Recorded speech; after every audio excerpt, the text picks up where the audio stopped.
Welcome to a big-ass park in the middle of Tokyo. It's nice and quiet and peaceful here, other than the loud shouts from the soccer field over there. And we're here to look at the new Mazda 3. This is the 1500 HB model. I think that's only available in Japan. It's a beautiful looking car. I think if you park this next to a couple BMWs, it would fit right in. I used to be the owner of a Protege 5, and this car looks very different. It's all grown up by comparison, and something about it now looks more like a dad's car rather than your first car. And that's kind of why we're here at this park. I feel a father would bring their kid to this park in this type of car. But can I be a proud father in terms of this car and be proud of how it's all grown up?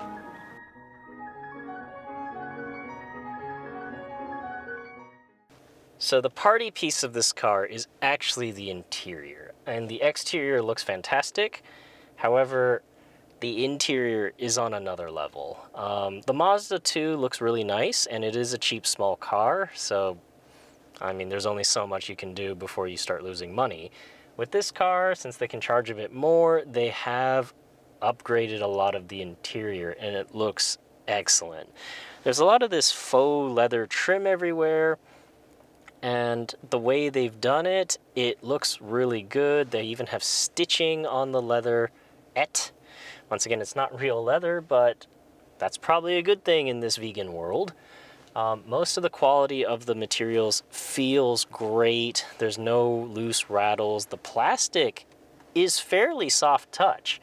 And like this just ekes quality. And it feels like a proper luxury car in here, just a little bit lower rent because it's not real leather, etc. But for the price of this car, it starts at like 2.2 million yen, about 20 grand in US dollars. And for this price, I mean, the quality of the interior is excellent. The only place where it kind of falls down is like you went through all this trouble putting this leatherette stitched material everywhere. Why the heck do we still have this plasticky whatever this material is for the steering wheel? Couldn't they at least offer like a leatherette wrapped steering wheel in the base trim, and then the steering knob is the same thing? It's just kind of the standard plastic that you find on low-end cars. And I do realize that if you get a higher trim level, you will get like a leather steering wheel and a leather shift knob, etc. But you're like, why didn't you just do it for the base model? The rest of the car looks really good, and then you have the cheap-ass steering wheel. It just doesn't quite work out. Other parts of the interior that are just genuinely higher class than I'm used to. The big, wide sat-nav screen in the middle is lovely, and then you have these controls at the bottom, and it's kind of this circular dial that you can rock back and forth. And it's kind of fun to play around the zoom, where you go like, yay, close in, ooh, zoom out, yay, close in, zoom out. And, you know, kind of childish, but kind of fun. And the gauges are mostly digital. I mean, there's a few analog sticks moving about here and there, but the center speedometer specifically, you can press a button and change the style of it. It looks nice. Genuinely, this is a very beautiful gauge cluster. It still has that analog feel to it, despite having modern digital touches. If we look in the center console here, we have an HDMI in, and we have a couple USB ports, so it's a thoroughly modern car, even in the base trim. The only thing I would knock this car for is this little button here for the e-parking brake. Not a fan. I know all modern cars have an e-brake. I still prefer the handbrake that you can pull. I just trust it more, and you don't forget to turn it off. And like if you do forget to turn it off, you're just like, oh, oops, the handbrake's up. This, you like press the button, and sometimes it just, you know, you double click it on accident or something, and then you're like, oh, damn it, the brake's still on. That's the old man in me speaking, but I'm sure other driving enthusiasts agree. Manual handbrake is better.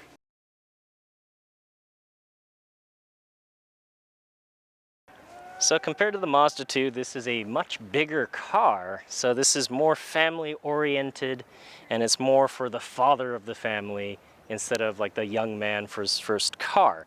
So naturally, it needs to be a bit practical, and you might need children to transport to this nice soccer park. So let's see how the space is in the back. Driver's seat's in my position. The door opens wide-ish, so you can get stuff in and out very easily. So in the back seat, there is plenty of knee room for average-sized Asian guys like me, with an average-sized Asian guy driving. It's not the best though, and like, to be honest, a Honda Fit probably has more legroom in the back. The other issue is I'm not tall, and I feel like my head is about to hit the roof of this car. It's not that bad, there's about this much space left, but it's actually not that great back here for this size of car. The back seat of this car is definitely bigger than the Mazda 2. You definitely get more leg room. I mean, it is a bigger car, so the next question is the trunk significantly bigger? And that's a yes and a no. This is a hatchback, however, this really sharp angle here for the hatch means it doesn't have that much cargo capacity compared to the regular sedan. I mean, the trunk is very deep, but it's not very tall. It kind of ends here.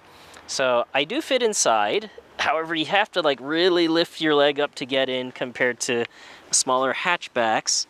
And then you can't really sit up straight, even if you ignore the parcel shelf, because if I close the hatch, obviously it's going to end here, and this part of my body can't fit. It can, of course, go really deep inside, but it kind of ruins the point of getting the hatchback. In my opinion, the sedan version of this car looks much better, and if the practicality of the hatchback isn't there, why not just get the cheaper sedan?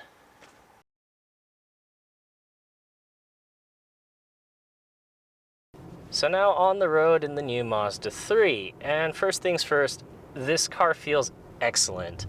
The ride quality is nice, it's fairly quiet in the cabin, and it just feels relatively luxurious. The only thing that I have to complain about is that I was expecting a little bit more.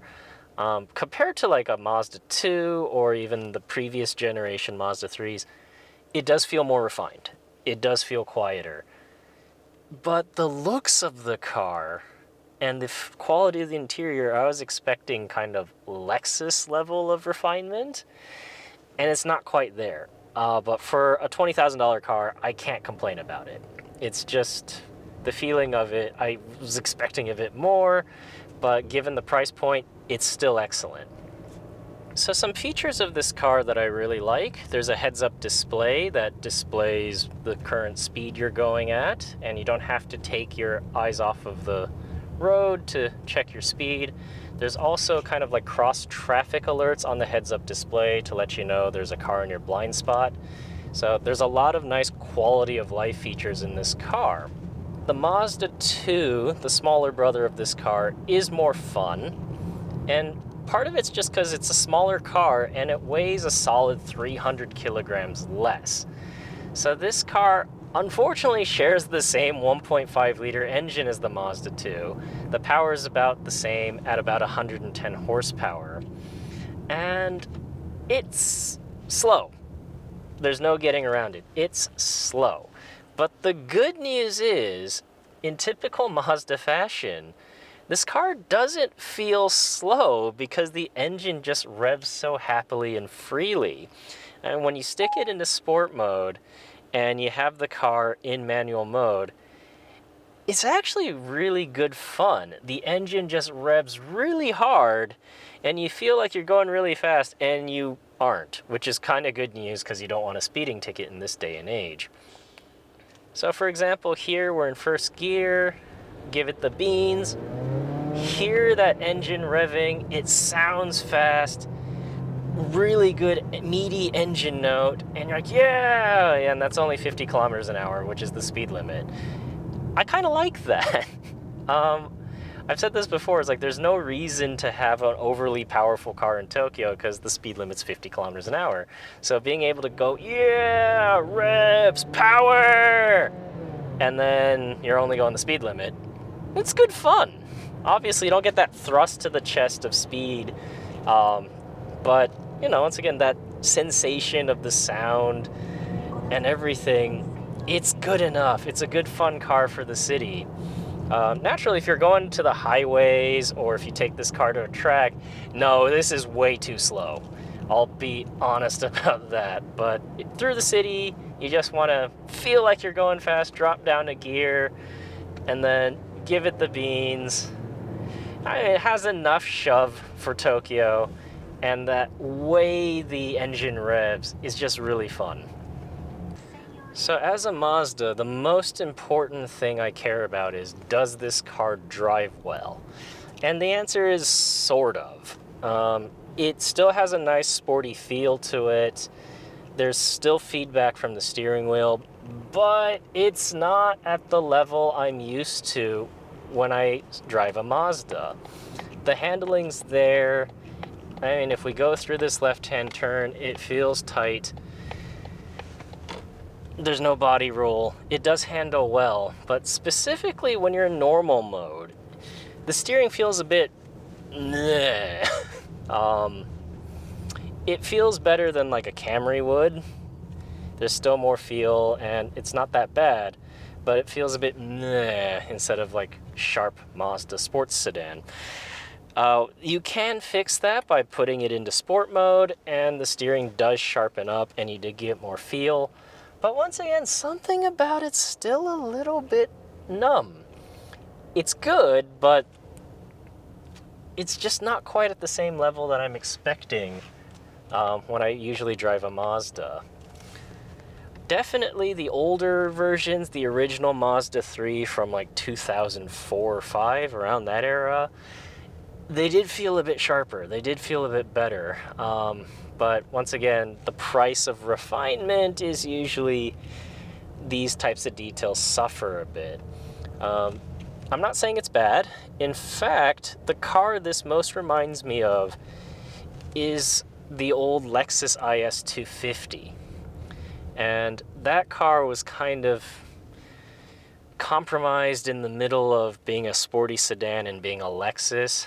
It was kind of in between. It was fun enough to drive, but compared to like a 3 Series BMW, it didn't feel quite as sharp. This kind of feels the same, and once again, $20,000 car feels like an old Lexus. That's not bad at all. Please ignore the random construction noises around me, but it's time to give a conclusion about this car.